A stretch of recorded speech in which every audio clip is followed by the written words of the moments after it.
Most men are safe, not because they chose peace, but because they were domesticated.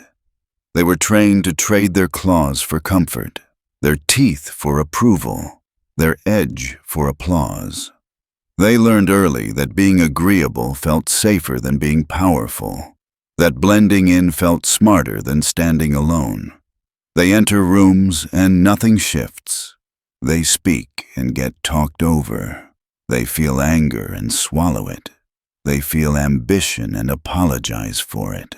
They mistake silence for humility and compliance for virtue, and the world rewards them exactly as you'd expect, by ignoring them.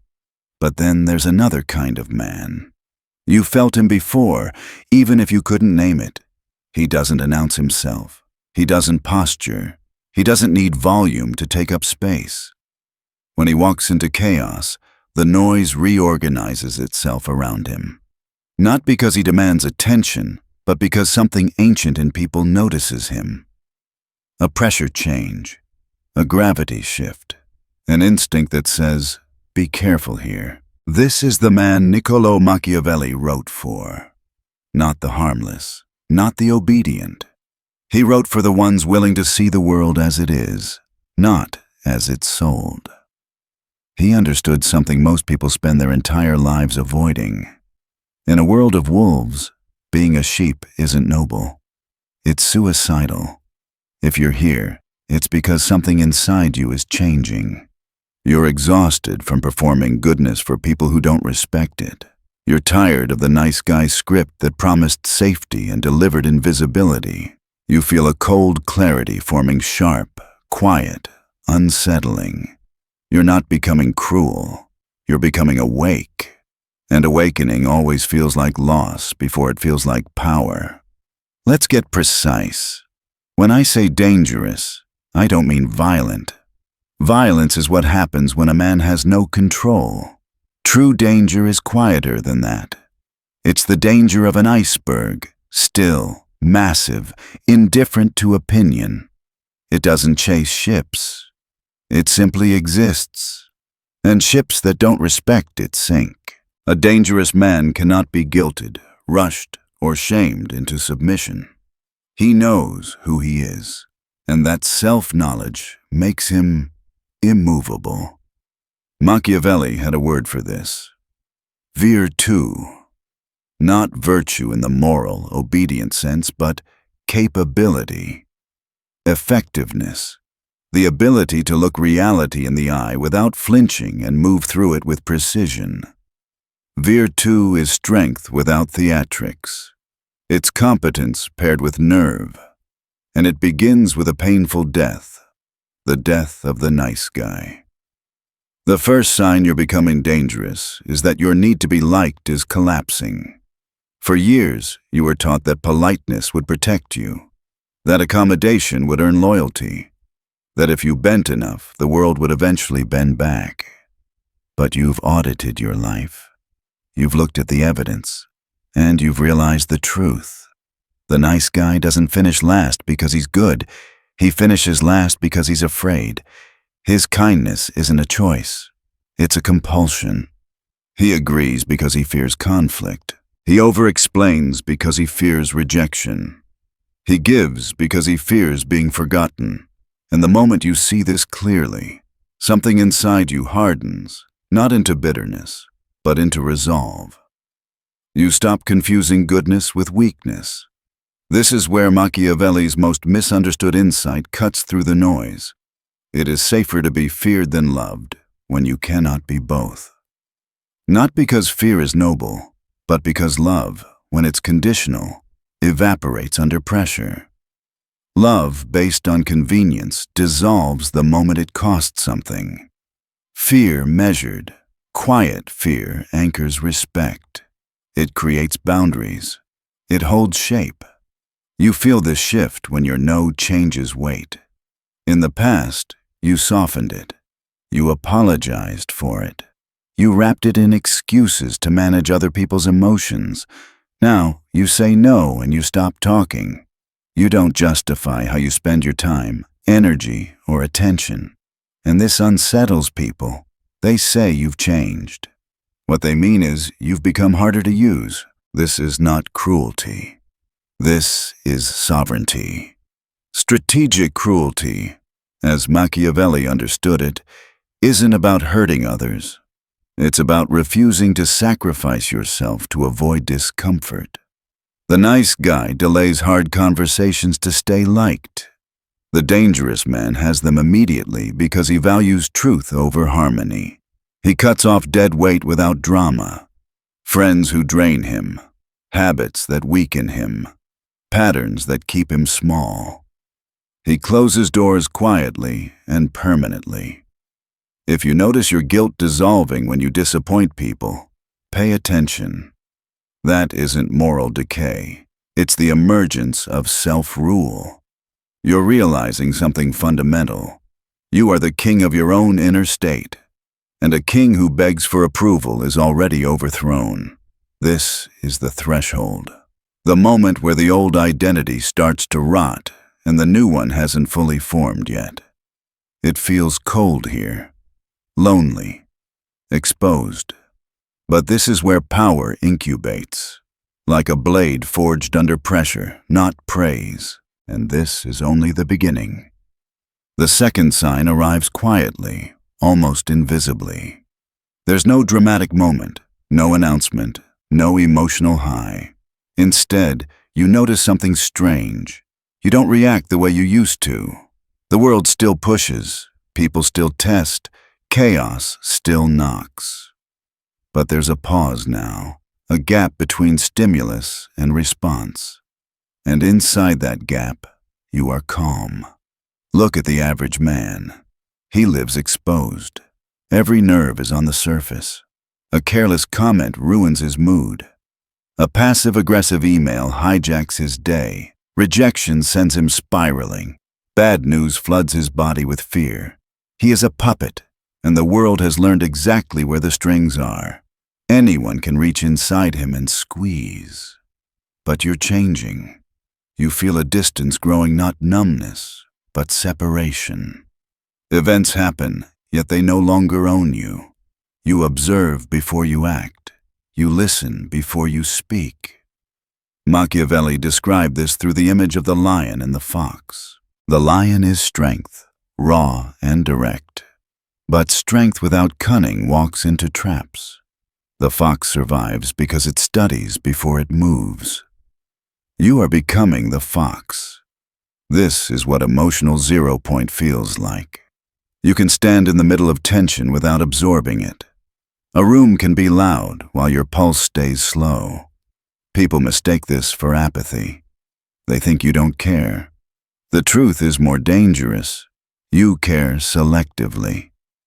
You've learned that emotions are information, not instructions. Think of your emotions like a dashboard. A light flashes red anger, fear, irritation. You don't smash the wheel. You note it. You analyze it. Interesting. Something here matters. Then you decide what to do. This single shift makes you almost impossible to manipulate. Manipulators rely on reactions.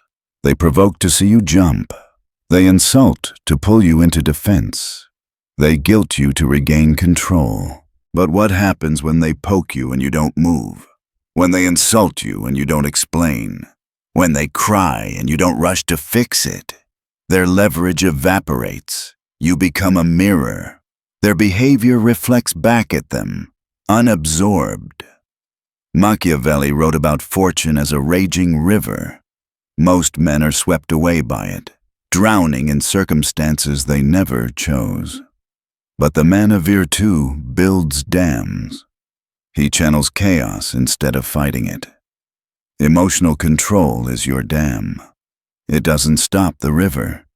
It redirects it. You notice changes in how you speak. Slower, fewer words, longer pauses. You no longer rush to fill silence because silence no longer scares you. In conversations, this unnerves people. Silence forces them to reveal themselves. They start talking more, explaining more, overplaying their hand. You listen. You collect data. When crisis hits a loss, a breakup, a setback, your first thought isn't, "Why me?" It's, "What's the move?" That's the pivot. You've crossed from victim to strategist. You're still in the world, but you're no longer owned by it. You feel the heat without burning. Then comes the third sign, and this one shakes your identity. The removal of the pedestal. As boys, we look up. Fathers, leaders, celebrities, institutions. We assign them gravity. We believe they are different, elevated, protected by something we lack. But as you harden, gravity reverses. Statues crack. Pedestals crumble. You look at your father and no longer see a god. You see a man, flawed, improvising, shaped by fear and limits. You look at politicians and see incentives instead of ideals. You look at the powerful and realize how much of their authority is theater. And most unsettling of all, you look at desire, especially romantic desire, and the spell breaks. This is desacralization, the stripping away of false holiness. Machiavelli did this to kings and popes, and they hated him for it. He said plainly, "These are not divine rulers. They are men in costumes, playing power games like everyone else." At first, this feels like cynicism, like something sacred has died. But it isn't cynicism. It's adulthood. You cannot negotiate with gods, but you can negotiate with men. When authority loses its aura, it loses its grip. This changes everything. A boss yells, and instead of shrinking, you analyze leverage. You see insecurity leaking through volume. A woman withdraws affection, and instead of chasing, you step back and observe. You stop worshiping and start relating. Respect replaces desperation. And paradoxically, this is what makes you compelling. The man who worships cannot lead. The man who sees clearly can. You are no longer a fan of the world. You are a player in it. You see incentives, patterns, pressure points. You understand that admiration blinds, but clarity empowers. And once this illusion dies, it never resurrects. This clarity sets the stage for the next transformation, one that others will notice before you do. Because when you stop reacting, stop worshiping, and stop performing, something else happens. You go quiet, and that silence doesn't feel empty. It feels loaded. The fourth sign reveals itself through absence. Not physical disappearance, but informational withdrawal. You stop broadcasting.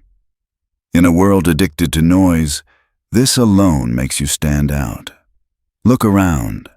Everyone is leaking themselves everywhere. Thoughts, emotions, plans, victories, wounds spilled like loose change across social feeds and conversations. People announce their intentions before they've taken a step. They confess their fears to anyone who will listen. They narrate their lives in real time and call it authenticity. What they don't realize is that every word given away freely is a piece of leverage surrendered. Machiavelli understood this centuries before the internet. Information is power, and power shared carelessly is power lost. You feel the shift when you stop explaining yourself. You stop defending your choices. You stop telling people what you're building. You work in the dark. When you're hurt, you don't post. You heal. When you have an idea, you don't announce it. You execute. When you're winning, you don't celebrate publicly. You let the results speak. This silence unsettles people. They project onto it. They wonder what you know. They replay conversations with you, searching for meaning. In negotiations, the person who speaks least controls the frame. The one who listens gathers the map. You begin to enjoy this mystery not as manipulation, but as insulation. You realize you don't need the dopamine of constant validation. There's a fire burning inside you, and you're done letting the heat escape. This silence extends backward too. You stop trauma dumping. You stop using your past as currency for sympathy. Not because you're ashamed, but because you understand the world isn't a therapy room. It's a battlefield. And on a battlefield, you don't reveal where you're bleeding. People start asking about you. What's he up to? And no one knows. Then, suddenly, you emerge. New skill, new body, new life, fully formed. While others are still talking about what they plan to do, silence becomes your incubator. Then comes the fifth sign, the one that makes people uncomfortable to even hear. The recognition of your capacity for violence. This is where most men flinch. But listen carefully. A harmless man is not a good man. He is simply a man without teeth. A good man is a dangerous man who has learned control. For years, you suppressed your aggression. You were told it was uncivilized. You learned to associate masculinity with shame. You tried to be gentle by amputating your edge. But something inside you never died. It waited. Now you feel it. The capacity for destruction. And instead of denying it, you integrate it. This doesn't make you reckless. It makes you calm. When a man knows he can end a confrontation, he doesn't need to posture. The chihuahua barks because it's afraid. The lion sleeps because it knows what it is. This often shows up physically. You train. You lift heavy weight. You learn to fight not to hurt others, but to know you could. That knowledge rewires your nervous system. Your presence changes. Your voice drops. Your movements slow. Machiavelli lived among wars and mercenaries. He knew a ruler who could not wield force would eventually be ruled by someone who could. Translate that to modern life. Competence is power. Formidability is freedom. You stop apologizing for ambition. You stop shrinking your hunger. You look at your anger, pride, selfishness not as sins to erase, but as energies to harness. Anger becomes fuel. Pride becomes standard. Selfishness becomes boundary. You don't kill the monster, you train it. Then comes the sixth sign. Ruthless prioritization. Most men leak energy. Hours lost scrolling. Emotions wasted on trivia. Arguments that change nothing. They live like open containers. You become sealed. You begin to treat your life like a state. Every action has a cost. Every hour has a return. You ask one question relentlessly. Does this make me stronger or weaker? You cut the news. You cut pointless debates. You cut people who killed time instead of building value. Average people find you boring. You find them distracted. While they consume, you compound.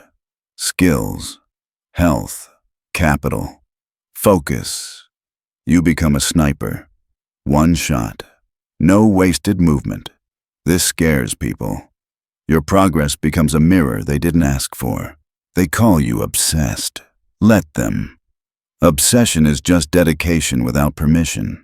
All of this leads to the final visible sign, solitude, not loneliness, sovereignty. You grow comfortable alone. You crave it. Your clarity sharpens in silence. Your strength returns in isolation. You no longer need the herd to feel safe. Machiavelli wrote his greatest works in exile, cast out, stripped of status, alone. And in that solitude, he saw reality more clearly than those still invited to the table. When you no longer fear being alone, social pressure loses its teeth. You cannot be canceled. You cannot be coerced. You can speak truth because exile no longer scares you. You become the sun. Others may orbit, but you burn with your own fuel. And if you recognize yourself in this transformation, understand this. There is a final price, a sign beyond the signs. And once you cross it, there is no return. This is where the transformation stops being optional. Up to this point, you could still pretend. You could still retreat. You could still tell yourself you were just working on yourself. But now comes the irreversible shift. The moment you realize the cost of seeing clearly. The seventh sign completes the circle. The acceptance of solitude as a permanent condition, not a temporary phase. Not isolation forced upon you, but chosen distance. You stop reaching for people out of habit. You stop filling empty hours with noise. You sit with yourself without flinching, and in that silence, something sharpens. Most men are terrified of being alone. 10 quiet minutes and they reach for a screen. An empty room and their thoughts start to feel dangerous. They need distraction because distraction protects them from self-confrontation. But you've crossed that line. You no longer need noise to drown out your own voice. You've made peace with it. Solitude becomes your forge. You notice your best ideas don't arrive in crowds. They come when you're walking alone, training alone, thinking without interruption. Your nervous system recalibrates. You stop reacting to every social cue. You stop measuring yourself through other people's approval. You begin to trust your own judgment, and that trust is lethal to manipulation. This is why sovereignty is lonely. The higher you climb, the fewer people can breathe at your altitude. Not everyone can follow you where clarity lives, and that's not arrogance. That's physics. The sheep need the flock. The wolf does not. Machiavelli understood this deeply. When he was exiled from Florence, stripped of position and influence, he didn't collapse. He observed. He wrote. He refined his understanding of power in isolation. Solitude didn't weaken him. It purified his vision. You're experiencing the same thing. You realize you don't need consensus to move forward. You don't need a crowd to validate reality. You trust your eyes. You trust your instincts. And because of that, you cannot be controlled by social pressure. This is where cancellation loses its threat. Ostracism loses its leverage. When the world says, "Agree with us or be alone," you answer calmly, "I was already leaving." That sentence alone makes you immune. This doesn't make you antisocial. It makes you selective. You welcome people into your life, but you don't collapse when they leave. You lock the gate and continue your work. You are no longer dependent on proximity for stability. And here's the paradox. The less you need people, the more they feel you. Not because you chase, but because your gravity increases. You stop orbiting others. Others begin orbiting you. At this point, people feel the change before they can explain it. You don't argue the way you used to. You don't explain yourself. You don't rush. You don't beg. You don't perform. You move as if you already know something they don't. And you do. You know the world is not governed by fairness, but by incentives. Not by virtue, but by leverage. Not by intention, but by perception. Once you see this, you can never unsee it. This is sign zero, the final price. Once you understand the world as a game of power, psychology, and strategy, innocence is gone. You cannot return to naive bliss. You will always analyze, always observe, always see the angles beneath the surface. This is a burden, but it's also a crown. Because the world does not need more sheep. It has plenty. It needs men who are strong enough to confront chaos without becoming it. Men dangerous enough to protect order. Men disciplined enough to carry power without abusing it. You are not becoming a monster. You are becoming a king, and kings do not sleep through history. Now we arrive at the awakening. Not motivation, not inspiration. Awakening. Because everything you've heard so far means nothing if you don't understand this final truth. Awareness without direction becomes paranoia. Power without discipline becomes corruption. And seeing the game without choosing how to play it will rot you from the inside out. This is where most men fail. They wake up, but they don't know what to do with the sight. Once you see the world through the lens of power, psychology, and incentives, you lose something precious: innocence. You can no longer believe that people are fair by default. You can no longer pretend that intentions matter more than outcomes. You can no longer unsee manipulation, status games, emotional leverage, or the quiet hierarchies shaping every room. At first, this feels empowering. You feel smarter, sharper, untouchable. Then it becomes heavy. You start noticing patterns everywhere. You see why people say what they say. You see what they want before they ask. You see the trade hidden inside every interaction. Compliments that are hooks. Kindness that expects repayment. Outrage that seeks control. You realize how few actions are truly innocent. And if you're not careful, this awareness turns into isolation, suspicion, bitterness. Machiavelli warned about this indirectly. He never promised peace to the man of virtue. He promised clarity. And clarity is not comforting. It burns away illusions. It strips you of excuses. It forces responsibility onto your shoulders. Once you see the board, you can no longer claim ignorance. This is the true price of becoming dangerous. You are now accountable for how you use what you see. You can use it to dominate blindly, to manipulate without restraint, to become the very predator you once feared. Many do. They mistake coldness for strength and cruelty for intelligence. They think being feared means being hated. They think power is proven by destruction. They are wrong. That path leads to collapse.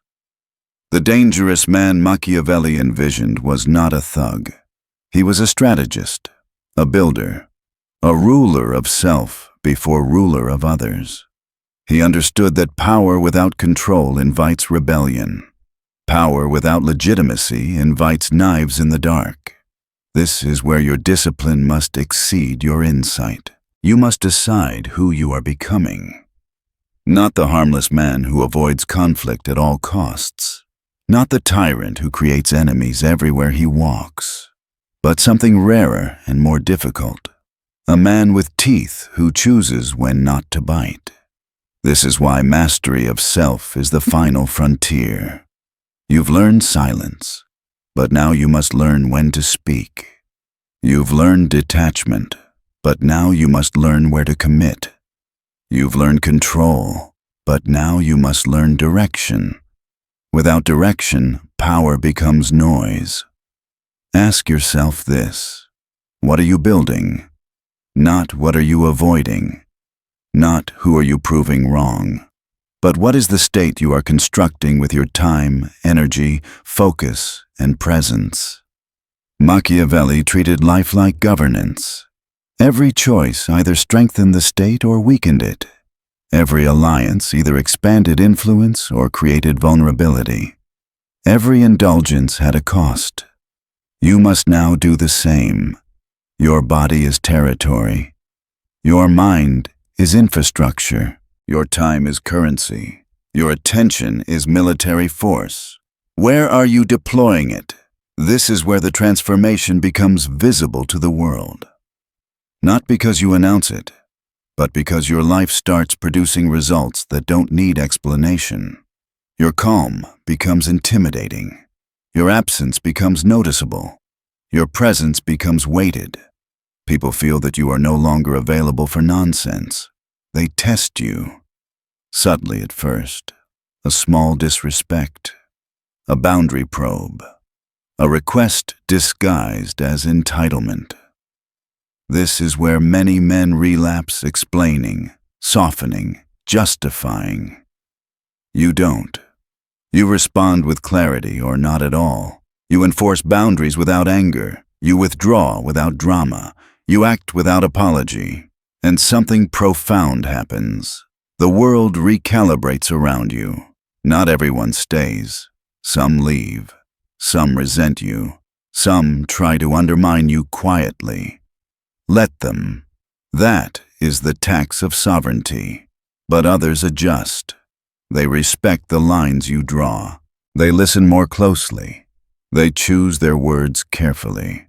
They sense that access to you is no longer guaranteed. This is power settling into place. Now comes the final distinction, the one that separates kings from tyrants, leaders from destroyers. You do not use this awareness to exploit the weak. You use it to protect what matters. Machiavelli has been misunderstood for centuries because people read him without courage. He did not teach evil. He taught realism. He understood that order does not emerge from wishful thinking. It is imposed by men strong enough to carry responsibility. The dangerous man does not seek chaos. He contains it. He confronts threats early, before they metastasize. He speaks truth when silence would rot integrity. He withdraws when engagement would drain strength. He strikes only when timing favors outcome. This is not softness. This is restraint. At scale, and restraint is what separates the king from the criminal. At this stage, your inner life changes permanently. You stop craving validation. You stop explaining your growth to people committed to misunderstanding it. You stop negotiating with those who benefit from your weakness. You become internally aligned. And alignment is magnetic. Others will feel it without understanding why. Some will follow. Some will envy. Some will challenge. All of them will reveal themselves quickly, because clarity accelerates truth. You are no longer confused by mixed signals. You no longer tolerate ambiguity where intention should be clear. You no longer stay in rooms where respect is conditional. This is what it means to be awake. And here is the final truth. One Machiavelli never wrote explicitly, but lived fully. Once you see the game, you have two obligations. First, never pretend you don't see it. Second, never become a slave to it. You are not here to manipulate every interaction. You are here to choose which interactions deserve your energy. You are not here to dominate everyone. You are here to become ungovernable from within. When a man commands himself, the world adjusts. This is not the end of your transformation. It is the beginning of authorship. From here on, you are no longer reacting to life. You are designing it. And design requires solitude, discipline, and nerve. If this unsettled you, good. If it clarified something you felt but couldn't name, even better. Because men who reach this point are rare. And men who can carry it without collapsing are rarer still. You are no longer harmless. You are no longer asleep. And you are no longer asking for permission. From this point forward, every move is yours. Choose wisely. You didn't come this far to become cruel. You came this far to become clear. Clarity is the line most men never cross. On one side are those who live inside comforting illusions, believing effort alone is rewarded, that kindness is always returned, that intention matters more than outcome. On the other side stand men who see the world as it actually is, driven by incentives, shaped by psychology, governed by power and perception. Once you step onto that side, there is no way back. And that is not a tragedy. It is an initiation. A dangerous man is not violent, loud, or unstable. He is awake. He understands himself first, and because of that, he is no longer easily moved by others. He does not chase approval, argue for validation, or explain his evolution to people who only benefited from his weakness. He chooses when to speak, when to act, and when to disappear. His restraint is not hesitation, it is calculation. From this point forward, your life is no longer reactive. It is deliberate. Your time becomes guarded. Your energy becomes sacred. Your presence becomes rare. You will be misunderstood by those who only knew the compliant version of you. You will be tested by those threatened by your boundaries, and you will walk alone more often than you used to. That loneliness is not punishment. It is the price of sovereignty. The world does not need more harmless men. It has enough. It needs men who can confront chaos without becoming it. Men who can carry power without abusing it. Men who are strong enough to stand still while others lose control. Walk forward calmly. Carry your power quietly. Because once you see clearly, you are no longer allowed to sleep.